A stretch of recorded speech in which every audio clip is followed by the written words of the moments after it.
Hey there, today we're going to be working on number 3, monomial and polynomial notes, dividing monomials. So in the notes, it talks about the quotient of powers. Well, quotient is just a fancy way to say dividing. Okay, so when we're looking at the quotient of powers, the first thing you're going to do is divide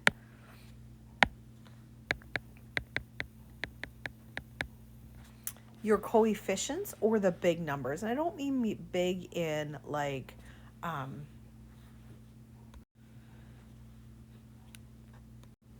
big in quantity, I mean big in size. So like the size of it is a bigger than your exponents, which are a lot smaller. And then you're going to subtract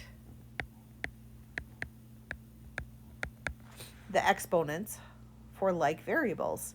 So your small numbers, bigger minus smaller goes where the bigger one started. So I'll show you that in just a second. Each letter should only be written once in your final answer. So you should have only one like X either on the top or bottom of your fraction, or one Y on the top or bottom, or one A or B, whatever it happens to be your variable is. You should only have one of those. Okay, so let's look at number 1 here. The first thing I'm going to do is divide my big in size number. So when I'm talking about big in size, I'm talking about like this 4 right here. Okay, that one is bigger size-wise than the 5. Not the value, but the size. So I'm going to go ahead and say equals, and then I'm going to get a top and bottom of the fraction. Because that 4 is the only thing there's nothing to divide, that 4 is going to stay a 4, and it's going to stay exactly where it's at. And now we're going to look at our variables. So I have a to the 5th and just an a. One's on top and one's on bottom. I'm going to take the bigger one, which is a to the 5th, and I'm going to subtract the smaller one, which is a to the 1st. So if I have a to the 5th and I subtract a to the 1st, 5 minus 1 is 4. So it's going to be a to the 4th, and it's going to go where that a to the 5th is because the 5 is bigger than the 1. So I'm going to put a to the 4th on top. Okay, I'm going to see what other variables I have. I have a b. It's the only b I have. It's on top, so it's just going to stay a b. So notice I have a top fraction that has things in it, and the bottom fraction is left open. Well, when one side or the other is left open, you can put a 1 there to hold that spot. Okay, let's try number 2. Okay, first thing we're going to do is look at our big in size. So the 6 is big in size. And I'm going to say equals. I'm going to get my top and my bottom fraction. There is no other number that I can divide with my 6, so my 6 is going to stay a 6. Then I'm going to look at my x's and my y's. I'm going to do my x's first. So I have x here and an x here. The bottom one says x to the 7th, and the top one is x to the 1st. If there's no number on it, it's always to the 1st. So we're going to take our bigger one, which is x to the 2nd, or sorry, not to the 2nd, to the 7th, and subtract our smaller one, which is x to the 1st. So 7 minus 1 is 6. And remember, it sits where the bigger number is, so x to the 7th is bigger. So then my x to the 6th answer is going to go on bottom because that 7 was bigger on the bottom. Now we're going to look at our y's. So I have y to the 3rd and y to the 2nd. We're still going to subtract them. So I'm going to take 3 minus 2 and I get 1. And it's going to sit where the bigger number is because y to the 3rd is at the top. Then my y to the 1st, once I subtracted 3 minus 2, is going to sit on top. This one has both a top and bottom of the fraction, so we don't have to use that 1 to save our spot. Okay, let's look at number 3. Okay, so this one we're looking at our big in size. So I have a 5 and I have a 10. So those ones, if we wanted to simplify, which we should, a 5 and a 10 both have 5 in common. So if I divide this one by 5, 5 divided by 5 is 1. And I'm going to divide this 10 by 5 as well, and I get 2. So my 5/10ths turned into 1/2. And now I'm going to look at my exponents. I have x to the 2nd.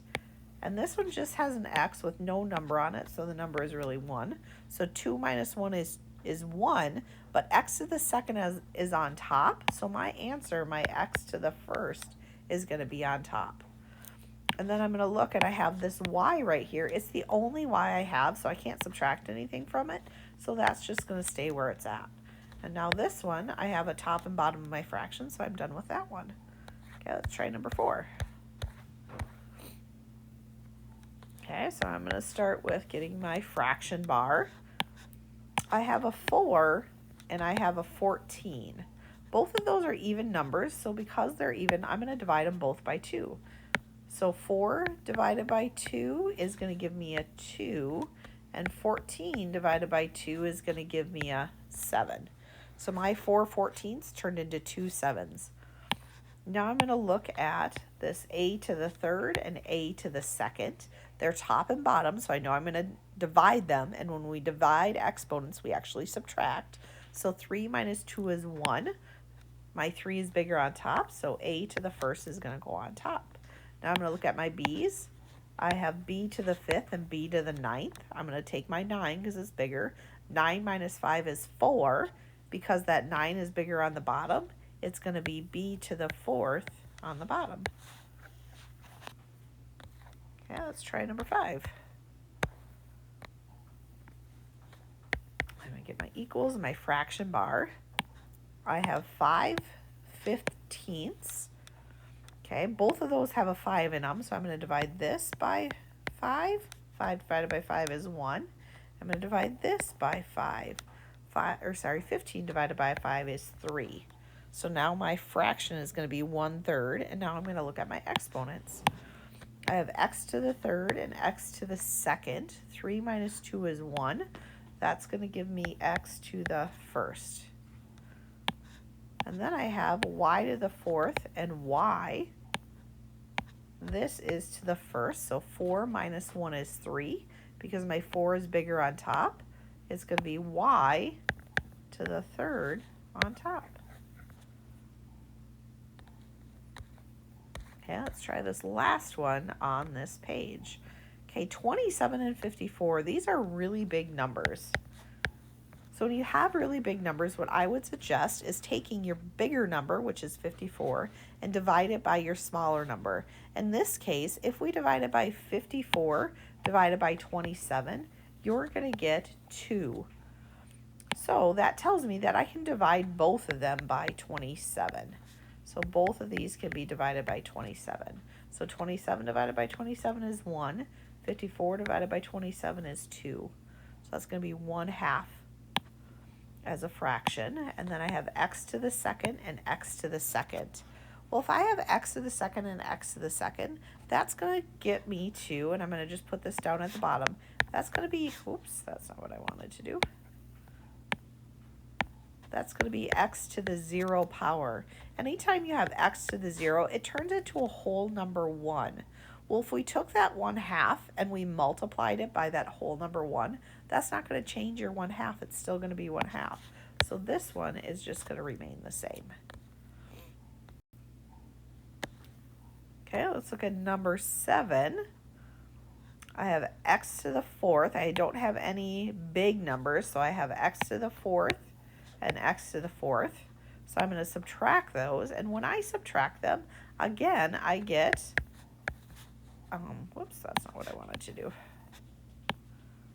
I get x to the 0 power, and just like the slide before, when we have x to the 0, that turns into a whole number 1. So that one, the answer is just going to be a big 1.